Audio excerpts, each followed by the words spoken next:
Bismillahirrahmanirrahim. Assalamualaikum warahmatullahi wabarakatuh. Innal hamdalillah nahmaduhu wa nasta'inuhu wa na'udzu billahi min sururi anfusina wa min sayyiati a'malina. May yahdihillahu fala mudhillalah wa may yudhlil fala hadiyalah. Asyhadu an la ilaha illallah wahdahu la syarikalah wa asyhadu anna Muhammadan abduhu wa rasuluh. Amma ba'du. Yang kami hormati segenap pimpinan daerah Aisyah Banjarnegara, segenap pimpinan cabang dan ranting serta anggotanya yang saya hormati pula dan yang insya Allah dimuliakan oleh Allah. Puji syukur atas anugerah yang diberikan oleh Allah kepada kita, diantaranya yaitu nikmat sehat dan nikmat sempat.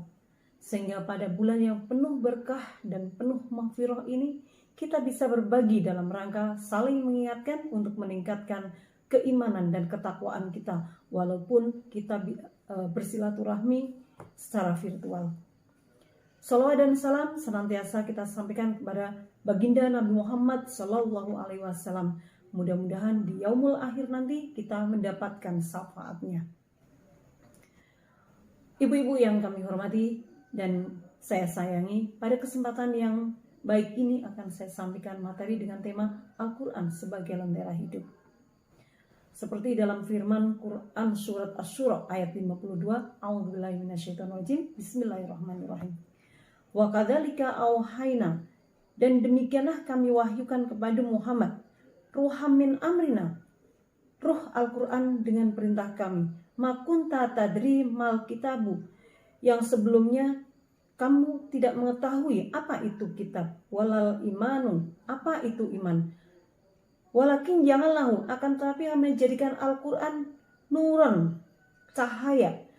Nah, dibihi, yang kami berikan hidayah kepada siapa saja. Manasya'u min ibadina, dari hamba-hamba kami yang kami kehendaki.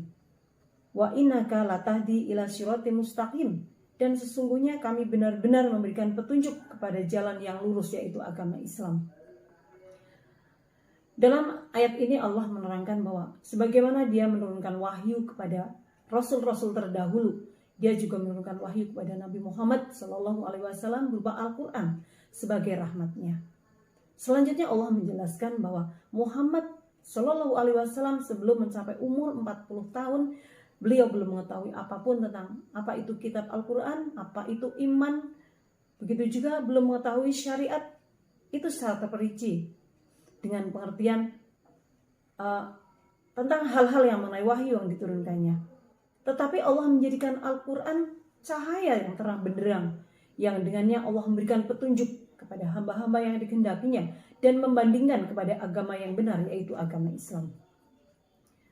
Dengan cahaya Al-Quran itulah Allah memberikan petunjuk kepada jalan yang lurus, yaitu jalan yang benar. Al-Quran sebagai satu-satunya kitab di muka bumi ini yang mendapatkan perhatian dari seluruh lapisan masyarakat. Sejak diturunkannya Al-Quran ke alam semesta ini, ia selalu memberikan cahaya. Cahaya kebenaran bagi yang mencarinya. Meredamkan kegelisahan, bahkan memberikan ketenangan bagi para pemegangnya. Ibu-ibu Aisyah yang dimuliakan oleh Allah, sejenak terbersit dalam hati kita agar kita bisa mendapatkan cahaya itu bagaimana caranya. Seorang ulama Al-Quran, Syekh Abdullah Ad-Daras, bahkan pernah berujar, Al-Quran adalah ibarat intan permata. Setiap sudutnya memancarkan cahaya yang berbeda dengan apa yang terpancar dari sudut-sudut yang lain.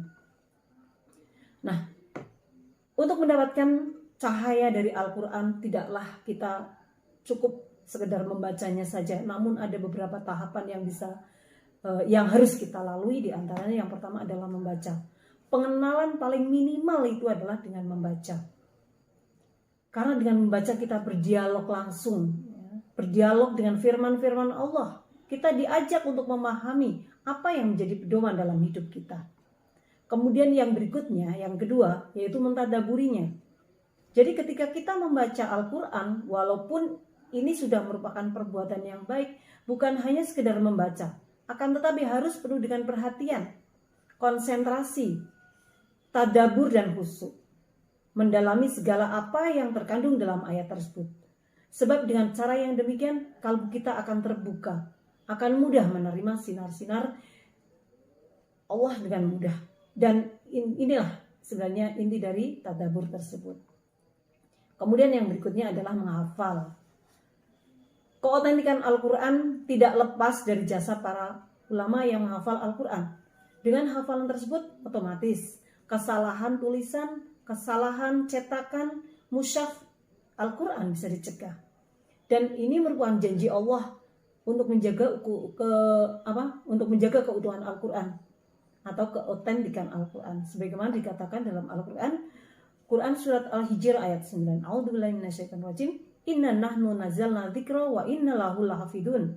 Sesungguhnya kamilah yang menurunkan Al-Quran dan sesungguhnya kami benar-benar memeliharanya. Rasulullah sendiri dalam menyampaikan Al-Quran harus sama dengan lafaz yang pernah didengar dari malaikat Jibril alaihissalam. Sebagaimana kita ketahui bahwa Nabi Muhammad itu hafal seluruh isi Al-Quran. Demikian pula sahabat-sahabatnya. Hafalan Rasulullah ini tiap tahunnya diuji oleh malaikat Jibril, tepatnya pada bulan Ramadan. Bahkan menjelang wafatnya Rasulullah 2 kali menghafal di depan malaikat Jibril alaihissalam. Yang berikutnya yaitu mengamalkan. Salah satu cara untuk mendapatkan cahaya Al-Quran adalah dengan mengamalkan apa yang telah diutarakan dalam Al-Quran. Dalam konteks dunia dakwah, dai adalah seorang qudwan, teladan bagi masyarakat secara luas, terutama para nabinya. Dalam Al-Quran disebutkan, hai orang-orang yang beriman, mengapa kamu mengatakan apa yang tidak kamu perbuat? Amat besar kebencian di sisi Allah, bahwa mengatakan apa-apa yang tiada kamu kerjakan. Ini ada dalam surat As-Saff ayat 2 dan 3. Para ulama mengatakan lisanul hal as-sawfu min lisanil maqal, yang artinya bahwa perbuatan itu lebih efektif dari sekedar ucapan.